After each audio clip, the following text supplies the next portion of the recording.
Je suis Madame Koné Isabelle, je suis la présidente fondatrice du RIFEVAL. Le RIFEVAL, c'est le réseau ivoirien des femmes expertes en gestion et suivi-évaluation. Ma motivation particulière pour cette formation, c'était d'apprendre. Comme je l'ai dit, ça fait partie de nos visions à RIFEVAL. Apprendre et puis de partager le savoir.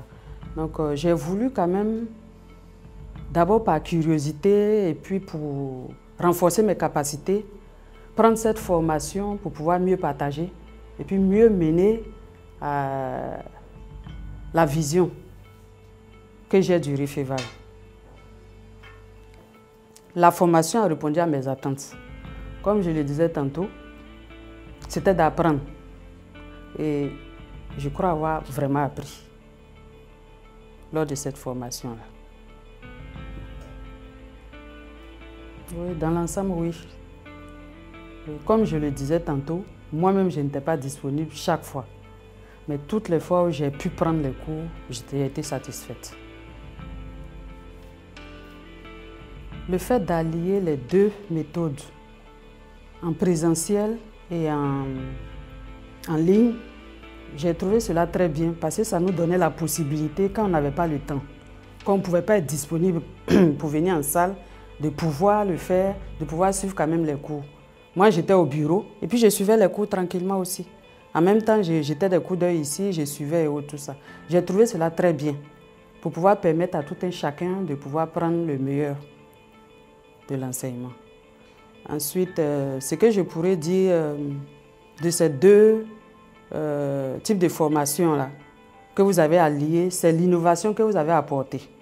Mais les contraintes professionnelles s'ajoutant, on ne peut pas toujours être en salle non plus. Donc c'est vraiment bon d'allier les deux méthodes de formation pour les responsables, les employés et tout ça.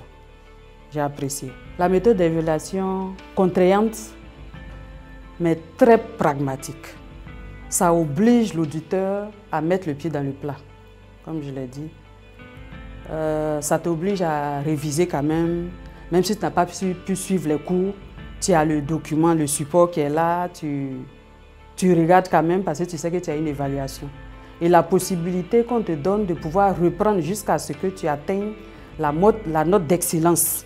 Ça aussi, c'est un fait que j'ai remarqué. Parce que si tu as eu 11 ou bien 12 cette fois-ci, on te dit qu'il faut atteindre la note 18 pour pouvoir valider, par exemple, le module. Et tu sais déjà que la dernière fois, tu as fait des erreurs sur 1, 2, 3. Tu révises, tu es obligé de réviser, de voir la partie, les questions auxquelles tu n'as pas eu de bonne réponse. Tu es obligé de revenir dessus pour retenir l'essentiel, pour pouvoir donner le meilleur de toi-même. Là, ce côté-là aussi, je trouve que c'est très bien. Au risque de me répéter, je dis, je lui donne 10 sur 10. Parce qu'avec M. Kouassi, j'ai pris conscience de quelque chose. Il m'a fait prendre conscience du fait qu'il fallait se positionner en leader. Si on veut vraiment atteindre la vision fixée pour nos organisations. Parce qu'en voulant forcément être à la base, à faire ce que d'autres personnes peuvent faire, on ne peut pas forcément réfléchir comme il faut pour la stratégie pour pouvoir atteindre la vision. C'est pour ça que je disais qu'avec M. Kouassi, j'ai appris à être un aigle. Et comme l'aigle est toujours en hauteur, l'aigle sait ce qui se passe en bas. L'aigle délègue les pouvoirs, l'aigle délègue les instructions. Et puis tu es en haut, tu mènes la vision et tu suis tout ce qui se passe en bas pour pouvoir mener à bien ton organisation. C'est ce que j'ai retenu de M. Kouassi. Et pour ça, je lui donne vraiment le 10. J'ai même commencé à recommander la formation dans mon organisation avec toutes les femmes qui veulent vraiment aller loin dans le développement durable et tout ça. Parce que comme je l'ai dit, le RIFEVAL, nous avons décidé que les femmes qui viennent avec nous soient disposées à apprendre et à partager leur savoir-faire, leur savoir-être et autres. On ne finit jamais d'apprendre.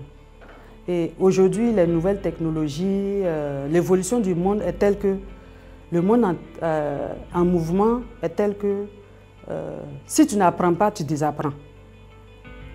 Donc, il faut toujours chercher à apprendre, à innover et aller de l'avant.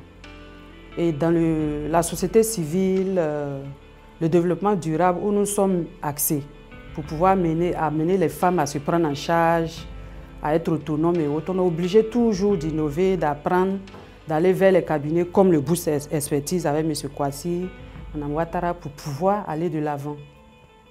Donc, volontiers, je le fais déjà. Je motiverai toutes celles qui viennent vers moi à venir s'inscrire pour ces formations. D'ailleurs, il y a d'autres modules qui vont venir, d'autres modules que vous avez déjà annoncés. Je pense que je vais m'inscrire encore.